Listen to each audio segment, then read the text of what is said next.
আওয়ামী লীগের সন্ত্রাসী কর্তৃক ভোট সেন্টারগুলো পুড়িয়ে দিয়ে বিএনপির উপরে দায় চাপানোর চেষ্টা করবে, কারণ বিএনপি তো আজ 6 তারিখ এবং 7 তারিখ হরতাল ডেকেছে। সুতরাং এই হরতাল ডাকাটাকে কেন্দ্র করে তারা রাতের বেলায় হয়তো সব ভোট কেন্দ্র বা অধিকাংশ ভোট কেন্দ্রে তারা পুড়িয়ে দিয়ে বিএনপির উপর দায় চাপাতে পারে। কাজে এই 26টি আসন ছাড় দেওয়া হয়েছে, মহাজোট করা হয়েছে, আন্ডারস্ট্যান্ডিং করা হয়েছে, সমঝোতা, এগুলো সব ভাওতা। যদি নির্বাচন সুষ্ঠু না হয়, নির্বাচনের পরে এই অস্থিরতা আরো বাড়তে পারে। আমার একটা ধমকি, আমরা এদিকেও গেলে ধমকি, ওদিকেও গেলে ধমকি। আমাদেরকে তো সমস্যায় রাখছে, বিএনপিকেও সমস্যায় রাখছে, তাদেরকে এমনভাবে অত্যাচার নিপীড়ন করতেছে, তাদের দলকে ধ্বংস করে দেওয়ার ব্যবস্থা করা হচ্ছে। নির্বাচনের মধ্যে যদি সঠিক নির্বাচন না হয়, তাহলে এই যে একটা সংকট, এটাকে আরো ঘনীভূত করবে। দেখবেন হয়তো আজকে রাত্রেই দেশের জনগণ বাংলাদেশের সকল ভোট সেন্টারগুলো পুড়িয়েও দিতে পারে, অথবা আওয়ামী লীগের সন্ত্রাসী কর্তৃক ভোট সেন্টারগুলো পুড়িয়ে দিয়ে বিএনপির উপরে দায় চাপানোর চেষ্টা করবে, কারণ বিএনপি তো আজ 6 তারিখ এবং 7 তারিখ হরতাল ডেকেছে। সুতরাং এই হরতাল ডাকাটাকে কেন্দ্র করে তারা রাতের বেলায় হয়তো সব ভোট কেন্দ্র বা অধিকাংশ ভোট কেন্দ্রে তারা পুড়িয়ে দিয়ে বিএনপির উপর দায় চাপাতে পারে। এই নাশকতাগুলো না হলে তো মামলা দিতে পারবে না, বিরোধী দলের নেতাকর্মীদেরকে গ্রেপ্তার করতে পারবে না। এই নাশকতাগুলো তারা ঘটিয়ে বিরোধী দলের নেতাকর্মীদের আজকে গ্রেপ্তার করতেছে। এবং আমার বিশ্বাস গতকালকে দেশের জনগণ প্রত্যেকটা ভোট সেন্টারে তারা ভোট ত্যাগ করবে এবং ভোট সেন্টারগুলোতে প্রয়োজন হলে তারা আগুন লাগিয়ে পুড়িয়ে দেবে দেশের জনগণ। বিএনপির এই নীরব যে আন্দোলন, এই আন্দোলনকে সফল করবে জনগণ। সাধারণ সম্পাদক আবাদুল কাদের সাহেব উনি কিন্তু 28শে অক্টোবরে বিএনপির সমাবেশে পূর্বে বলেছিল যে বিএনপি যদি 28শে অক্টোবরে যদি সমাবেশ করে তাহলে শাপলা চত্বর সাইতে ভয়াবহ অবস্থা পরিণত হবে। ঠিক ওনার বক্তব্যের পরিপ্রেক্ষিতে অনুরূপ ঘটনা তারা ঘটিয়েছে এবং ওনারা বিএনপি যখন হরতাল অবরোধের মতো কর্মসূচি দেয় তখন তারা বলে বিএনপি নাশকতা করবে, গাড়ি জ্বালাও পোড়াও করবে, আগুন সন্ত্রাসী করবে। ঠিক তাদের বক্তব্য অনুযায়ী আমরা দেখি বাসে, ট্রেনে, বিভিন্ন প্রতিষ্ঠানে আগুন লেগে যায়। এই নাশকতাটা সম্পূর্ণভাবে আওয়ামী লীগের একটি পরিকল্পিত নাশকতা, যাতে বিরোধী দলের কর্মসূচিগুলোকে ভুলণ্ডিত করতে পারে এবং এই নাশকতার দায়গুলো বিরোধী দলের উপর চাপাতে পারে। এই নাশকতাগুলো আওয়ামী লীগ করে। আওয়ামী লীগ তো মূলত তাদের টাকার অভাব নেই, জনগণের পকেট কেটে তারা টাকার গুডাউন তৈরি করে রেখেছে। আজকে গুডাউন থেকে টাকা বের করতেছে আর 2,000, 3,000, 4,000 টাকাতে ভোট কেনার চেষ্টা করতেছে এবং টোকাই, হিরঞ্চি এবং যারা নেশাখোর তাদেরকে দিয়ে এই নাশকতাগুলো তারা করাচ্ছে। করে যতই তারা নাশকতা করুক, দেশের জনগণ জানে বিএনপি একটি গণতান্ত্রিক সংগঠন। বিএনপি একটি দক্ষিণ এশিয়ার মধ্যে বৃহত্তম জনপ্রিয় সংগঠন এবং বাংলাদেশের সবচাইতে জনপ্রিয় এবং বড় গণতান্ত্রিক একটি সংগঠন। 1971 সালের পরে শেখ মুজিবুর সব রাজনৈতিক দলের নিবন্ধন বাতিল করেছিল। বিএনপি আওয়ামী লীগকে জন্ম দিয়েছে। বিএনপি বাংলাদেশের সকল রাজনৈতিক দলকে নিবন্ধন ফিরিয়ে দিয়েছে এবং রাজনীতি করার অধিকার দিয়েছে। এবং আজকে বিএনপি চাই বাংলাদেশের জনগণ ভোটের অধিকার ফিরিয়ে পাক। আর বিএনপির আন্দোলন জনগণের মৌলিক অধিকার ফিরিয়ে দেওয়ার জন্যই এই আন্দোলন এবং এই আন্দোলনে জনগণের স্বতঃস্ফূর্ত অংশগ্রহণ রয়েছে এবং গতকালকে নির্বাচন বয়কটের মাধ্যমে তা জনগণ বহিষ্প্রকাশ করবে। এবং আমি আমার পক্ষ থেকে, জয়পুরহাট জেলা কৃষক দলের পক্ষ থেকে দেশবাসীর কাছে আহ্বান জানাবো, আপনারা নীরব প্রতিবাদ করুন।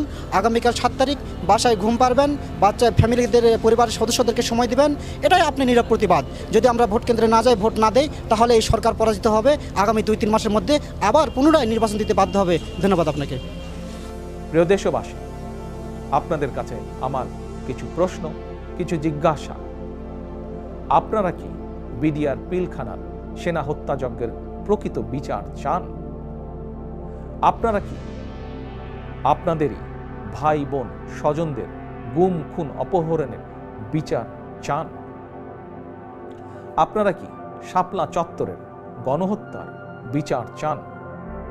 প্রিয় দেশবাসী, প্রিয় সাংবাদিক ভাই বোনেরা, আপনারা কি সাগর রুনি হত্যার মতন আরো বহু সাংবাদিক নির্যাতন হত্যার বিচার চান?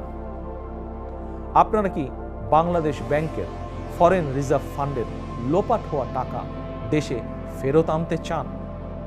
প্রিয় দেশবাসী, দেশ থেকে কিছু টাকা পাচারকারী 11 লক্ষ কোটি টাকা পাচার করে দিয়েছে। আপনারা কি তাদের বিচার চান এবং আপনাদের কষ্টার্জিত সেই অর্থ দেশে কি ফেরত আনতে চান? প্রিয় দেশবাসী, আপনারা কি আওয়ামী বাজার সিন্ডিকেটদের বিচার চান, যারা প্রতিনিয়ত সমাজের প্রতিটি মানুষকে কষ্ট দিয়ে চলেছে? তাদের কি বিচার আপনারা চান? প্রিয় দেশবাসী, আপনারা কি কৃষক, শ্রমিক, স্বল্প আয়ের মানুষ সহ প্রতি শ্রেণী পেশার মানুষের জন্য একটি নিরাপদ বাংলাদেশ চান? প্রিয় দেশবাসী, আপনারা কি সংবাদপত্রের স্বাধীনতা, মানবিক মর্যাদা চান? প্রিয় তরুণ সমাজের ভাই ও বোনেরা, তোমরা কি ধর্মীয় সামাজিক মূল্যবোধের আলোকে কর্মমুখী শিক্ষা ব্যবস্থা চাও? প্রিয় দেশবাসী, আপনারা কি ভোট ডাকাত যারা গত 15 বছর ধরে আপনাদের ভোট ডাকাতি করেছে তাদের বিচার চান? প্রিয় দেশবাসী, আপনাদের প্রতি আমার জিজ্ঞাসা, আপনারা কি প্রতিবেশী একটি দেশের আধিপত্যবাদ মুক্ত স্বাধীন সার্বভৌম বাংলাদেশ চান? সর্বোপরি, আমরা কি জনগণের ভোটে জনগণের কাছে জবাবদিহিতামূলক একটি সরকার প্রতিষ্ঠা করতে চাই? যদি তাই হয়ে থাকে তাহলে আসুন আমরা দুদিনের সর্বাত্মক হরতাল সফল করি। আসুন আমরা সবাই মিলে 7ই জানুয়ারির ভোট বর্জন করি। আসুন আমরা আওয়াজ তুলি, 7ই জানুয়ারির ভোট থেকে বর্জন করি, 7ই জানুয়ারি ভোট কেন্দ্রে যাওয়া থেকে বিরত থাকি। 7ই জানুয়ারি সারাদিন পরিবারকে সময় দিন। আপনি আপনার পরিবার, স্বজন, বন্ধুবান্ধব, পরিচিত জন এবং প্রতিবেশীদেরকেও ভোটের নামে বানর খেলার আসর বর্জন এবং ভোট কেন্দ্রে যাওয়া থেকে বিরত থাকতে উৎসাহিত করুন। বিএনপিবিহীন জোড়াতালির এই নির্বাচন নিয়ে অনেক মজার মজার খবর প্রতিদিনই গণমাধ্যমে প্রকাশিত হচ্ছে।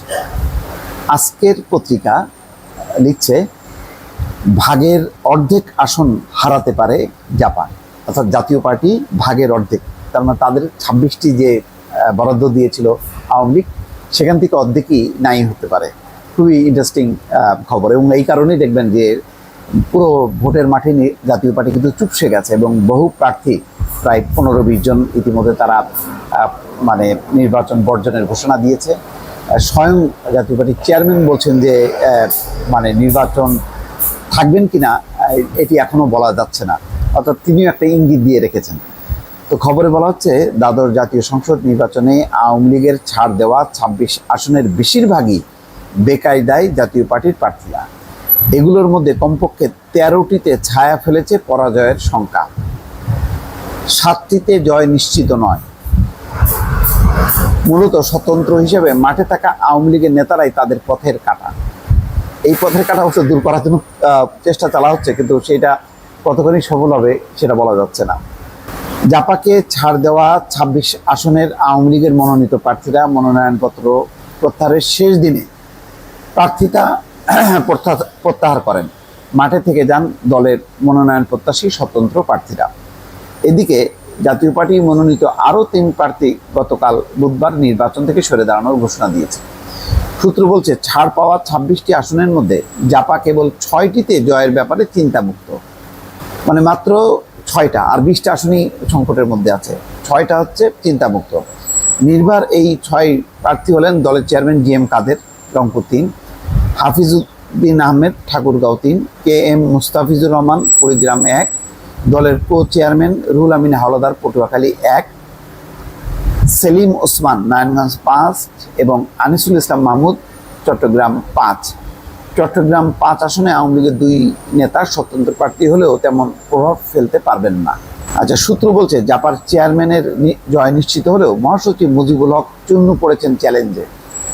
কিশোরগঞ্জ 3 আসনে তার প্রতিপক্ষ হিসেবে মাঠে আছেন স্বতন্ত্র প্রার্থী আওয়ামী লীগ নেতা নাসিমুল হক, গোলাম কবির ভুইয়া ও মাহফুজুল হক। দলের প্রেসিডিয়াম সদস্য GM কাদেরের স্ত্রী শেরিফা কাদেরও ঢাকা 18 আসনে বেকায়দায় রয়েছেন। তার বিরুদ্ধে স্বতন্ত্র প্রার্থী হিসেবে আছেন ঢাকা মহানগর উত্তর আওয়ামী লীগের শিল্প ও বাণিজ্য বিষয়ক সম্পাদক খসরু চৌধুরী, সহসভাপতি নাজিম উদ্দিন, মুক্তিযোদ্ধা বিষয়ক সম্পাদক SM তোফাজ্জল হোসেন। তবে রংপুর 1 আসনে GM কাদেরের ভাতিজা হোসেন মকবুল শাহরিয়ারের চিন্তা